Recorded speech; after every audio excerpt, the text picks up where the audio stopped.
Welcome everybody to the OpenActive Adoption Engagement Forum on the 5th of March 2025. Good to see you all here. Thanks for joining. I'll start with the usual reminders for anybody new to OpenActive or to the calls. If you're catching up on the recording on YouTube and you're not that familiar with OpenActive or new to the initiative, then please do join us on Slack. It's a great place to keep up to date with everything that's going on and also message and communicate with other people in the community, ask questions and get feedback and get support if you've got any issues or questions. So please do join us there. If you are watching the recording, there'll be a link to this slide deck in the description of the recording, so you can click through and access all these links. And yeah, there's also all the archive of previous adoption engagement forum meetings with previous slide decks and previous recordings available on YouTube. So please do catch up and have a look through the archive there. And if you have any questions or would like to know anything else about OpenActive, then please do get in touch with us at hello@openactive.io as well. On the agenda today, it's a bit of a kind of informal open discussion today, so I'm not sure exactly how long it will take or how it will all go, but we'll see what comes out. We're going to be exploring some of the user journeys, particularly on the OpenActive website, but also through other OpenActive digital channels as well. So we'll start with a bit of background and context onto some of the work we at the ODI as stewards are doing on this, and then we'll get into, as I say, a bit of a kind of open discussion based around three kind of areas: identifying some of the most useful resources that you find in your work, some of the pages that you most visit, or the tools that you use the most and you find the most useful, exploring where there might be some friction or pain points that you experience when you navigate through the OpenActive digital channels, and then identifying any gaps or kind of wish list items that you think would be really useful, or you would really find that would help you in your work, or in implementing OpenActive, and that you think doesn't exist already, or there is a bit of a gap in the OpenActive digital channels. But before we kick off with that, I'll just do the usual round robin just to introduce everybody on the call and see who's here. So I'll start with myself. My name's Tim Corby, and I'm a consultant at the Open Data Institute. And we at the Open Data Institute, or ODI for short, are currently acting as stewards of OpenActive Initiative. And we run and chair these community meetings as part of that stewardship role. I'll quickly go through my other ODI colleagues who are on the call. So if I come to you first, Andrew. Hi, I'm Andrew Newman, Principal Data Specialist at the Open Data Institute. Great, thanks, Andrew. Howard? If you're there. No, okay, I'll skip over Howard or introduce him on his behalf. So Howard Askew, who's a technologist at the Open Data Institute, who works with me and Andrew as part of the OpenActive project team. Darren? Yeah, hi, I'm Darren Temple. I'm a technologist at the ODI, helping with the technological infrastructure of OpenActive. Great, thanks, Darren. Tom? Hey everyone, Tom Marley, founder at Played, and we use open data to help people find and book sport and physical activity online. Great, thank you. Noam? Hi, I'm Noam, head of product at Upshot, which is a monitoring, evaluation, and learning tool. Some of the organizations using the system deliver sport-related activities and use the integration we have to then publish their session. Thanks, Noam. And Julian? Hi, yes, I'm Jules, Yorkshire Sport Foundation Communication Manager. Active Partnership. Great, thanks, Jules. Good to see you. Thanks everyone for joining. So without further ado, I'll sort of kick off. I'll just give a very quick brief bit of context and bit of overview. As I said, some of the work we're doing at the ODI around this user journey stuff and what's kind of led to this session today, and then we'll dive straight into the discussion after that. We've been doing a little bit of work as part of our role as stewards, looking at user journeys, and my colleague Ursula presented on this a few months ago at the AEF, so you can look back and catch up with the recording around that. The kind of main objective of that is to improve the user journeys on the OpenActive website. We know that there are some barriers and some challenges there, and some areas that we could improve. So that's what we're kind of looking at. We've tried to break down the audience groups, and we've created these kind of 5 broad audience groups that we think are the main audiences for OpenActive, particularly around our digital channels.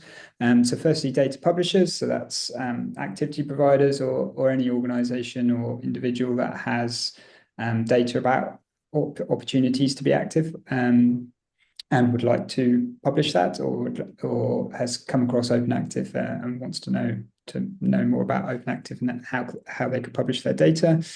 Then similarly on the other end, data users, people who are interested in using the data that data publishers are publishing to plug into tools or to create campaigns, activity finders, whatever that might be. Enablers, generally kind of tech providers of systems that enable either the publishing or the using of data. So we understand that within those data publisher and data user groups, there's a real mixture of scale of organizations and digital and data maturity of organizations. So there'll be some that have big tech teams and tech resources that can do things in-house and independently, and there'll also be smaller providers that don't really have any kind of in-house tech teams and rely on third-party organizations to provide them with software and tech solutions that enable them to publish the data or use the data that they can't do directly themselves. Influencers, so organizations that are really passionate about the potential of OpenActive to help them achieve their objectives, whether that most likely and most commonly that is to help more people to be active and to promote activity to their audiences. But to help with doing that, they see OpenActive as a tool and would like to promote OpenActive and to grow the initiative. And lastly, as a group, we've got policymakers and funders. So they're kind of strategic organizations, whether that's central government or leading sector bodies that have influence over policy making or the potential to act as funders for OpenActive. And we've kind of taken each of these audience groups and mapped us or been working to map out the potential user journeys for those groups. And as I said, my colleague Ursula presented on some of this work a few months ago, and then we had a bit of a kind of gap or dip in that work as we focused on some other priorities, and we're kind of coming back to that work again now. And those user journeys are kind of across three stages, going from unaware of OpenActive, where the organizations come across OpenActive through industry material, through partners, through contacts, through just coming across it online or on social media or wherever that might be, wanting to understand what it is as an initiative and understand if it is relevant to them and potentially how it could benefit them as well. And moving through to being aware of OpenActive, deciding whether or not it is something that they could benefit from, whether to engage with the initiative or not, and if so, and building a plan on how to implement OpenActive or how to engage with the initiative. And then moving through to the engage stage where they have kind of decided to engage, built a plan, and then actually put that plan into process and into progress and implement or engage with OpenActive, and then decide how to maintain that on an ongoing basis, whether that is an implementation of a data feed or a solution that uses OpenActive data, or whether that's through a more kind of an influencer or policymaker or funder role, where they're continuing ongoing engagement with the initiative. So that's a kind of brief overview of the work we've been doing to date. I'll pause briefly here and see if anyone has any questions or comments at this point before we dive into the discussion.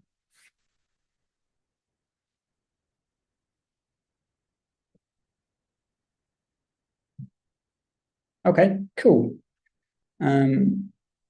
So moving on to the discussion. So the first kind of area that I was keen to explore with everyone on the call is what you find are the most useful resources or the key things that you find useful or go back to. What website pages on the OpenActive website, or are there any guides or tools similarly that you use frequently or direct people to most frequently? And are there any other resources that have been really helpful in implementing or promoting OpenActive? And do you use any sort of digital channels regularly beyond the website? So, you know, things like Slack and GitHub, do you find them useful? Do you regularly use them? Or you know, have any comments from that perspective? So at that point, I'll kind of open the floor and see if anyone has any thoughts. I'll jump in if that's okay. Yeah, go for it. So the most useful thing that I've used and continue to use is there's a video which is a bit old now, but it basically explains OpenActive really well from two providers themselves. And I guess that's probably the biggest use case we're involved in, is working with our customers to then help them encourage local partners to open their data. So from that journey, that's useful. Again, it's just easy to share as well, and it is simple enough. And I think in terms of content like that, like simple, clear, non-technical content, is helpful to encouraging publishers, but I feel like there's not that for the other user groups essentially. And more of the sell. I think there's like enough information on the how to do stuff, but it's like, why should you do it, is probably a little bit less clear. So I think it's good for developers once they've kind of made the decision. It's good for, I'd say that's probably the best part of the website is the dev info. And I'd just be curious to know how many people are actually coming to the site and then understanding what the outcome is for these user groups, not specific. Because if the people that are coming to the site are, I'm not sure how many publishers there even are or how many, but I think if it's trying to do too much for too many different user groups, it's going to struggle to do anything. When I guess the point of the site should, in my opinion, be like marketing of the initiative to whoever it needs to be marketed to, and then ways to access resources for dev or for implementation. Thanks, Tom. That's really useful. And do you have a perspective on who you think should be the key audience group, or do you recognize those audience groups to start with? I suppose, do you think they're the right groups? Do you think we've missed anyone out or overcomplicated it? And yeah, do you have a perspective on who you think is the group we should be focusing on the most, or is the most useful group to target in terms of having a really clear and impactful user journey?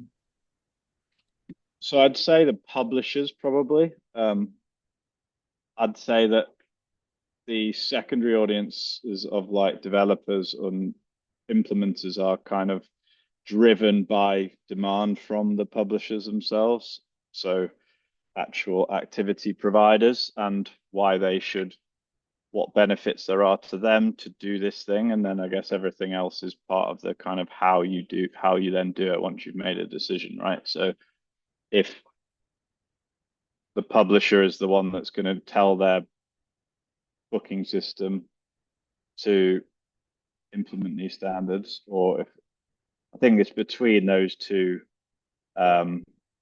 groups, whether it's the actual, I can't remember what they were called now, but basically whether it's the activity provider or the booking systems that are actually implementing a standard. I'd say the actual activity provider or the activity promoter, or actual organizations who want their data, who want their activities published more widely, I think would be useful. That's really helpful. Thanks, Tom.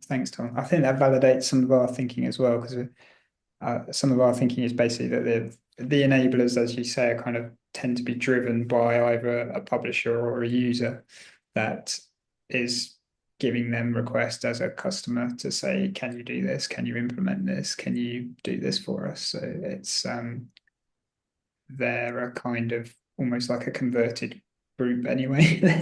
Yeah, exactly. So if you're looking at it like OpenActive was something I was selling, then I would go, okay, who's the people that are going to buy? Who are the people that we need to actually get to take action, persuade to take action?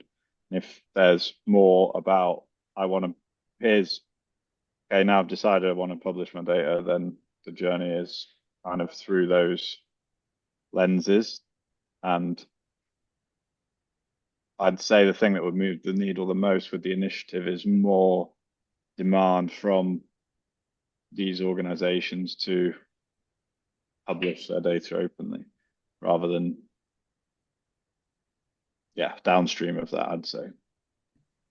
Thanks, Tom. And just picking up on a couple of questions, Howard's, I think Howard's struggling with his microphone. But just a couple of questions in the chat for you, Tom. When you were talking about the developer docs, do you mean the developer.openactive.io ones or the GitHub repos? And I think the developer.openactive.io ones I think that's really built really well. I don't use the GitHub repos very often. Okay, cool. And then also he's just double checking which video you're referring to. I think there's kind of two intro ones. There's the one with the live people, so to speak, and there's one which is a kind of animation of shapes and squares and triangles and circles and things like that. Yeah, the people one is more effective, I think. Okay, cool. Thanks, Tom. Noam or Julian, do you have anything you would like to pick up on anything Tom said, or have any separate thoughts? I'm happy to go first. So first of all, we're fairly new to this initiative, so I don't have too much experience with the guides and the resources. I feel like a lot of our audience is coming back to the slide you share. They're either the unaware ones or aware, and we want to push these to use the initiative more on a regular basis. I do feel like there's a gap there where we try to translate it to them. So there's an internal guide that we share with them, but it would be ideal if they had a point that they could, I don't know, they find it interesting. And so it's who do they contact at that point at OpenActive, because we're kind of a bit of the middleman. We can try to help them and make sure it works from the integration side. But I recently had a couple of questions around, the open data kind of concept and why would I want to publish my data? So maybe kind of thinking of the user journey for that type of organization.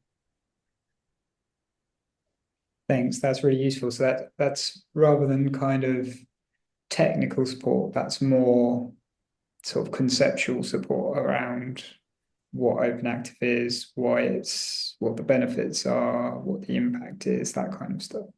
Yeah, I would say more. I mean, Tom gave the example of the technical side, which is working well. This is more like in layman terms. They ask questions of like, oh, but so that means my data can go to lots of places, and it was like, yeah, that's the concept of open data. So it feels like maybe there's kind of a different approach that could help them in that sense. Thank you. That's really useful. And just to pick up on what you said about the fact that you've got your own guide, I'd be interested to know a bit more about what drove that decision. Is that because you think that there's a kind of gap in the OpenActive materials that you felt you needed to fill? Is it more because you wanted something that was just your own branding, or that was, bespoke to your own system? Was it more that side of it? It wasn't a gap as such. It was more to explain to our users what they need to do on their Upshot account to activate the integration. So it starts with kind of open data, things that we probably took from the website, that we just put it in one guide with how to use our system with that integration. So it wasn't, it was just trying to explain it to our users. I think the website itself is clear. It's just where to direct them on the website if they want to. Okay, so there aren't really any particular points on the website that you kind of using to direct people to. You're a bit like, where do we go? Kind of, yeah. Yeah. And then my second point was more on the technical side. So we have currently an issue with our feed. I don't, and this might be like a separate conversation with someone from here, but like I don't know at this point where to go with that. As in, I found an issue, I want to fix it. What is my next action in that sense? Like, who do I go to? So yeah, it might be like a bit of a side note to this, but it's also like a resource that I would like to know at least where to go or which page to visit to find the answers. Cool. Thanks, Noam. Yeah, that we probably can't really dig in too much into the weeds of that on this call, but I don't know if Darren or Howard quickly wants to come in and just sort of point to any particular resources, or maybe we could set up a chat with you and Howard and or Darren separately after this call, if that's easiest. Yeah, I'll just drop in a comment then. So firstly, Howard said in the chat that he's happy to chat anytime. So two things, like so every Thursday we do have a general technical drop-in, which you can find details of in the general OpenActive calendar. So there are open office hours basically, but also any time if that doesn't suit, just fire us an email and we can sort out a slot to either get an overarching view of the problem, either help directly or point you at other people that might actually have a more targeted response that you can work on. We've also got some tools as well. We've got a data quality explorer tool that you can use to dig into your data separately. That's at visualizer.openactive.io. I'll put the link in the chat, and you might find that this helps you to dig into your feed or other people's feeds for comparison and to help get a bit more insight into your issue if you're still in the investigation stage. So all those things can help. Great, thanks a lot. Can I just ask a quick question? What group is the group that contacts help the most and is generally in touch with OpenActive? It's a good question. It's a bit of a mixture. It tends to be either existing publishers or users that have a technical question, a bit like the one Noam's just said. There's a technical issue, and they're after a bit of support on how to fix that. It could be people who are new to the initiative, which we get sometimes. I think that's the new people to the initiative. What group would they fall into? So, well, it would vary. They could be providers who would come under the data publishers, who they're organizations that provide activities, and that could be quite small providers, even down to a level of a community club or a community instructor even, or a slightly larger organizational facility. Or it could be sometimes we get people who are more under the data user banner or the enabler banner, that they're trying to develop tools or apps or resources, and or they've been asked to by a customer to implement OpenActive, and they're not sure how to do it, and they need support, or they want to find out a bit more about OpenActive. So it tends to be those three the most common. But yeah, probably the most common is existing users who who require support from a kind of technical point of view, because most of the time with new users, it's more targeted engagement rather than them coming to us cold. It's more us being proactively engaging with them in general. So I'm just trying to, because I'm a bit torn between what I think is the kind of key audience. Is it publishers or is it users who then end up acquiring publishers, which is well, maybe if I give you a bit of chance to stew on that, and I'll come to Julian and see if he's got any thoughts, because he's been uncharacteristically quiet so far. Sorry, Julian.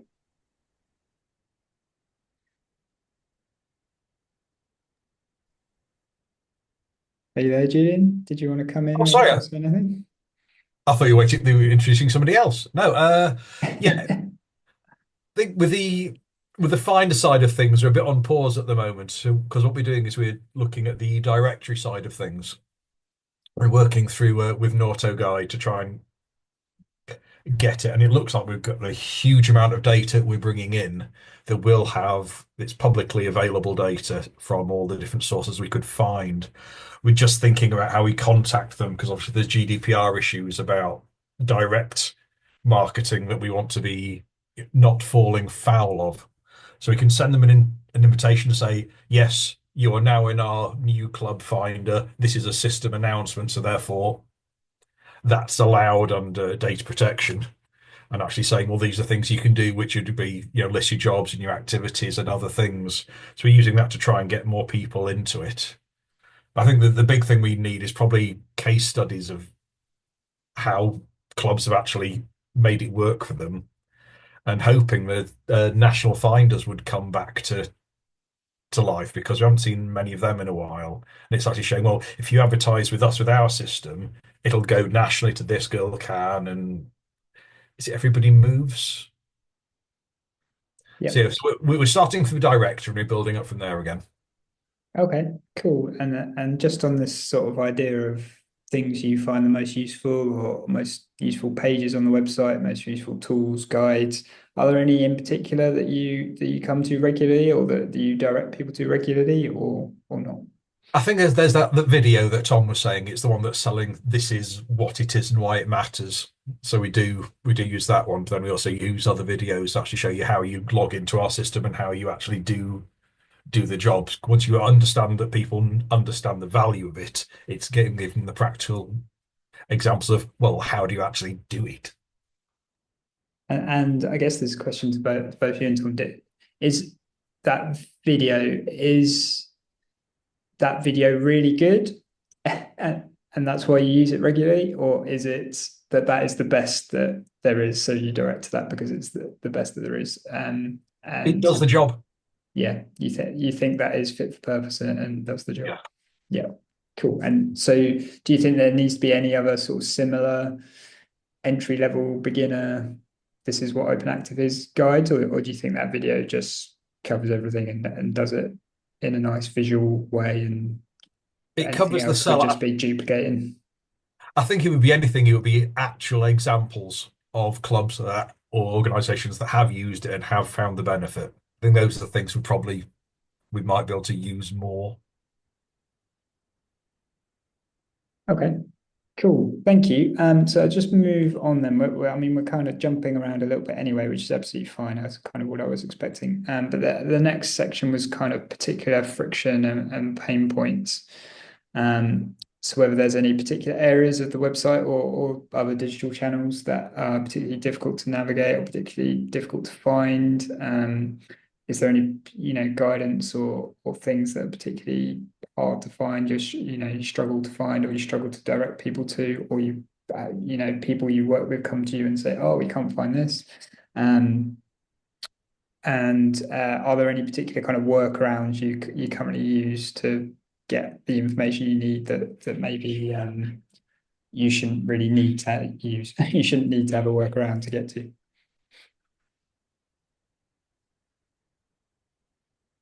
And be honest. We can take it. No. Silence is positive in itself.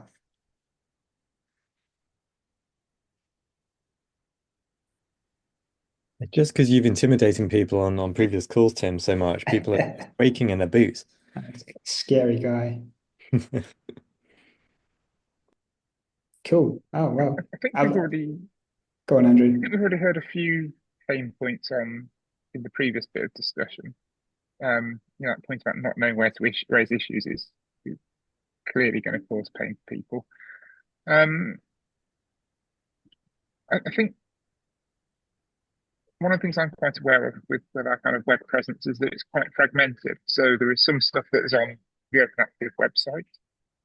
There is some stuff that is stored in Git books, like developer Git book and the data specifications. And then we have things like Slack and GitHub as well. I guess as part of this, I'd be interested in understanding whether people feel that mix of tools is a barrier or whether it's necessary, or any thoughts on how we could link between all of those tools in a more successful way. Yeah. I would say Teams. So therefore, you've got files, you've got chat, and you've got video conferences all wrapped into the same ecosystem. Yeah, so making sure reducing the number of tools. Yeah, Sport England have got an eSystems Partners Teams channel, although that's a separate one, so you have to sign out of one into another, which can be a bit of friction. But once you're in there, it does help when you can actually have chats that come from a video conference in the same chats as you have offline, off of camera, Yeah. and file storage as well. It just brings it all together.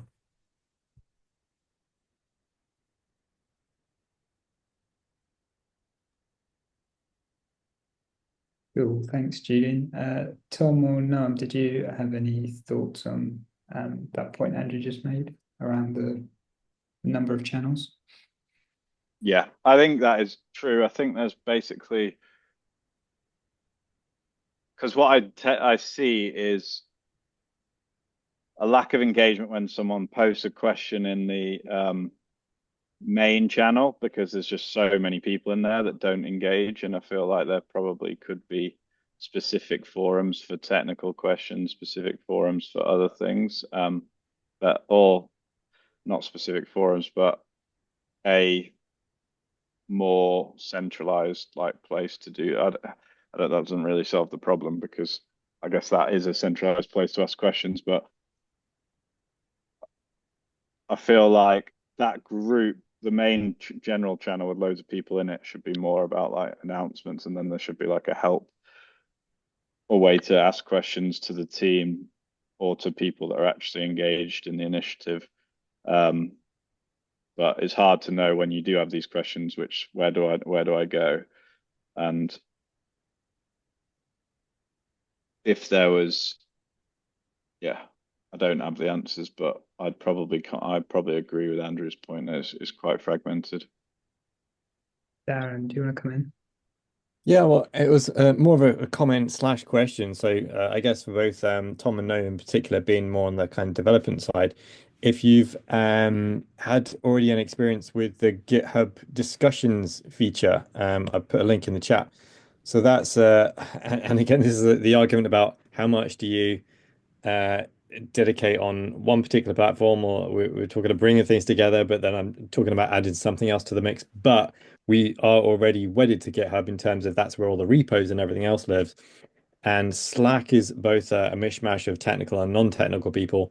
GitHub very much feels a little bit more targeted towards the technical. So it's more natural for the tech folks and the developers to gravitate towards that in seeking answers, solutions, information, and so on. So this is something which we've not yet actually deployed, and I need to dig into it a little bit to see if it would solve the problems and if there was a desire or a need, or if anyone also has existing experience with GitHub discussions. So do you have an experience with that? Do you think that that'll be a welcome channel amongst developers in the technical community? I'd say that we don't, well, from our perspective, have a problem with the technical resources or the way that So I'd say that if you're looking at OpenActive, I think it caters well for technical people, but doesn't cater well for non-technical people. And even this forum is essentially about the acquisition of new people, getting people into OpenActive as publishers. And so that marketing of it, I think, because naturally most people involved are on the technical side, or it's a technical initiative. How it's marketed is what I guess this side of it is about. Mm-hmm. And so if you ask me, I don't think there's a challenge. I don't think doing anything to the website will make it easier for people to adopt who are already interested. I think the purpose of all of this is to grow the message and get more people interested. And so I'd say yeah, we never struggle to get technical information. All right. Okay, fine. Cool. Thanks. No, did you want to come in there? No, just to say that as far as our kind of developers and their involvement, I think they were happy with the documentation that they had. So I'm not aware of any gaps on that.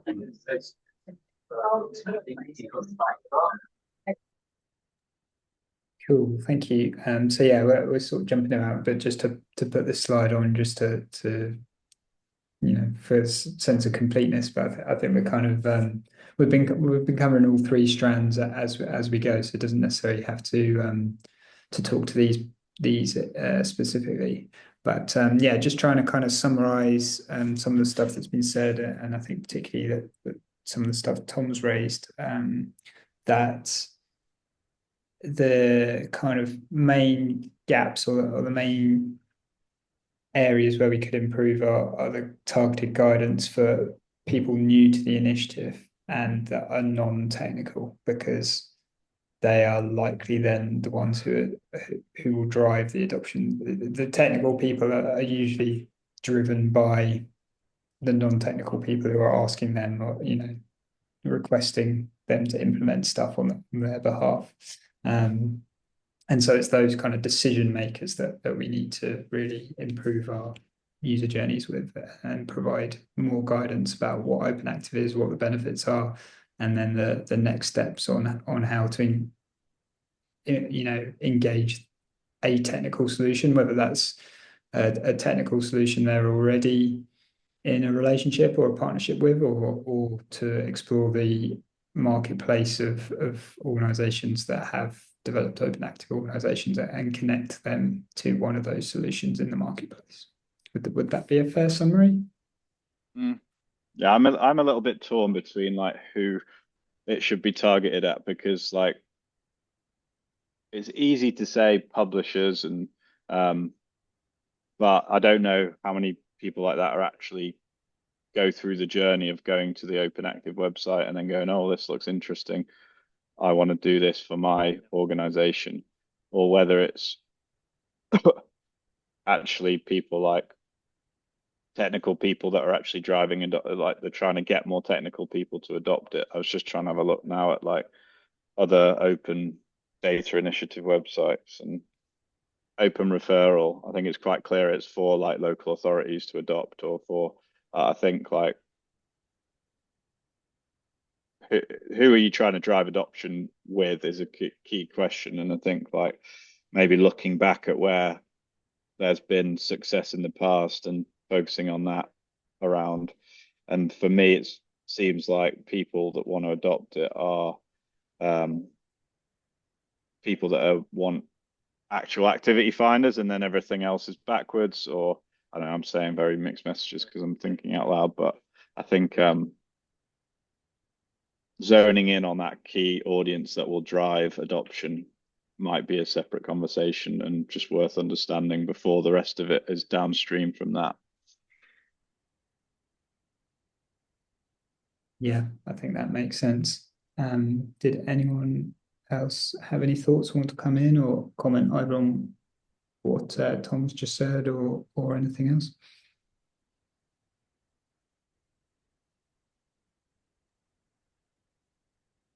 Andrew.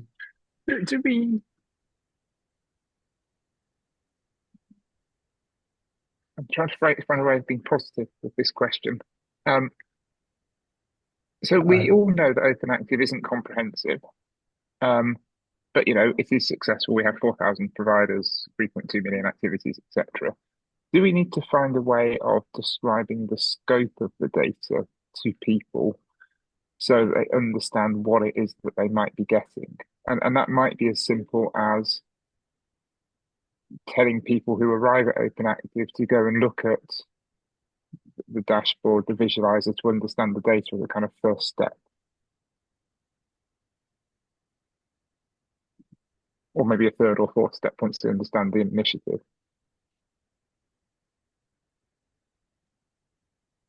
Yeah, it's very hard to tell without with trying to. I think appealing to lots of people make it difficult. With Yeah, a, you kind of want the user journey to be like a more of a kind of step by step, like like a quiz that is like, hey, what best describes you? And they're like, oh, I'm an activity provider, or I'm a NGB, or whatever it might be. yeah, And then it takes them down. Like I've kind of built similar things before for public, for local providers, and saying, oh, do you use this system? Or and kind of, it's kind of dynamic, and I think quite part of why it's hard to adopt.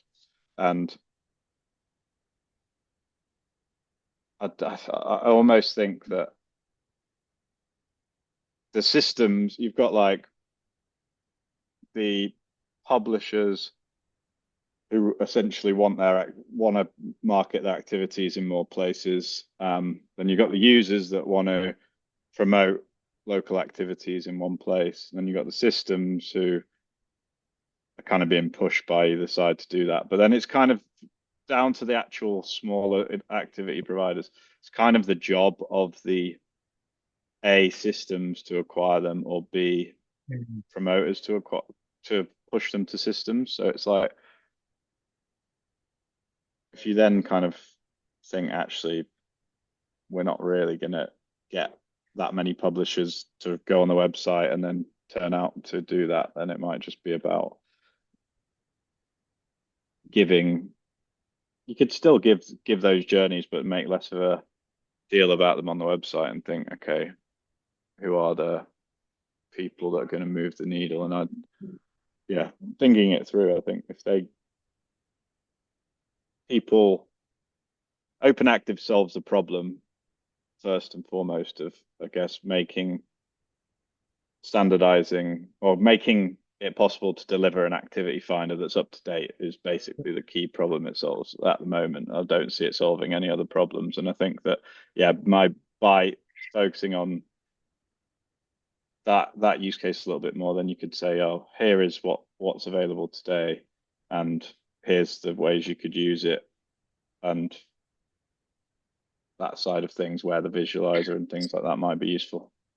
I suppose the other way it helps is it provides a schema that people who are building systems to capture information about physical activity can use as well. So you you're right. Its primary purpose is to provide a set to provide data to people building activity finders, but the standards themselves, you don't have to use RPP. The opportunity, if you were setting up a company to create a booking system, you could use the specification to define the activity, all of the information you would capture about the activities. So it's kind of got that. There's that. I don't think we focus very much on the fact that the standards can be used more widely. And actually, that's true of things like the activities list and the facility type list and those kind of reference data resources as well. Yeah, I think you've clearly got a developer use case, Yeah. which that would fall into, and it's essentially developer standards when it comes down to it. It's just whether that's the main audience, and the rest of it is kind of that's the bit that's tricky. But yeah, the website pushes people towards this idea of publishing data. That's not the only use case. I think that's something I've kind of realized. Yeah. Would it make sense to have a finder on the front page so people actually see it in action? Um, So this is something we've talked about a bit internally. We're unable to do that, unfortunately, for some legal reasons to do, which I won't bore you with. Okay, yeah, fair enough. I'm just trying to think. We do have the visualizer, which has some of that kind of functionality where you can see some of the data We'll and get what it put But looks that on but the like. but front but but, page. but again, for very reasonable, for very clear statements, that is not an activity file. No, But at least it would no. show people what was in there. Yeah. I think that again, I'm just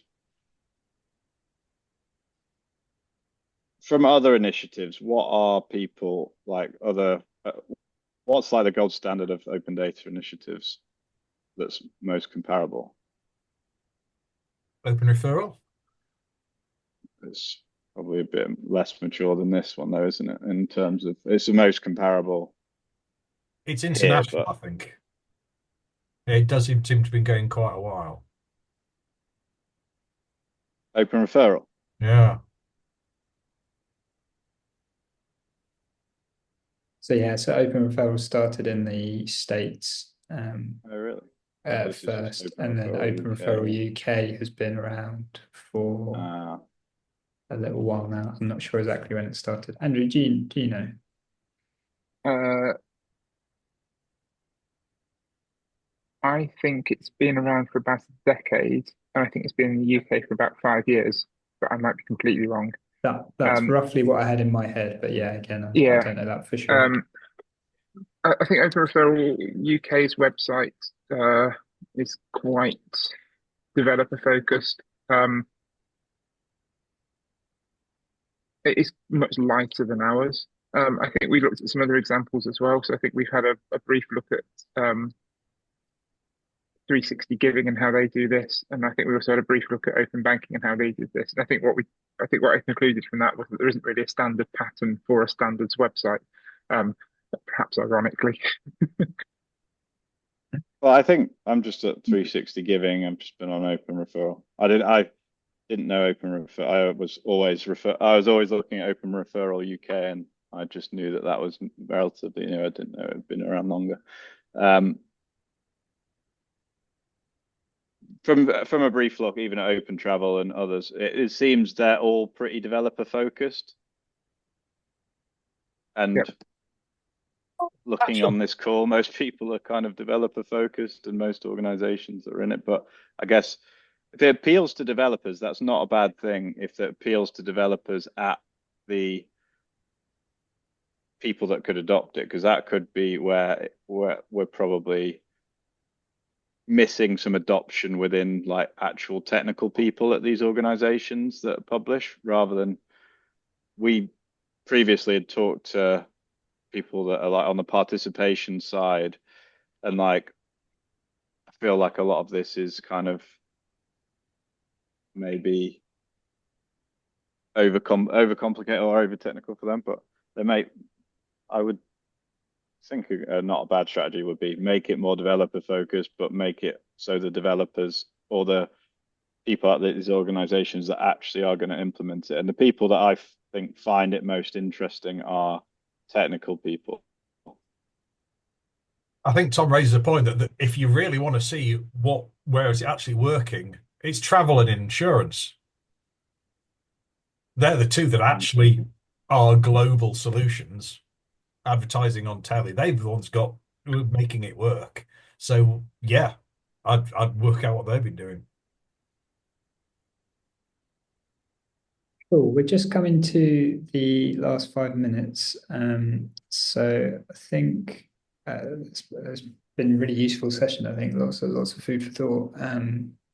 Are there any sort of last comments, last thoughts, or any other business indeed, anything else that people wanted to raise on the call related to the session today, or anything else related to OpenActive? No, I think it was a useful conversation. But I think Yeah. yeah, identifying Okay. who the actual audience is, I think is a useful step, because at least there's some focus in helping drive some of the decisions. I didn't have time to raise this on the system partners, try and get more active partnerships or other system partners on there. I think it's something that we need to do because with the open, so the directory thing that we're using Nautica for is they're using AI and just going through and finding everything. So there's that kind of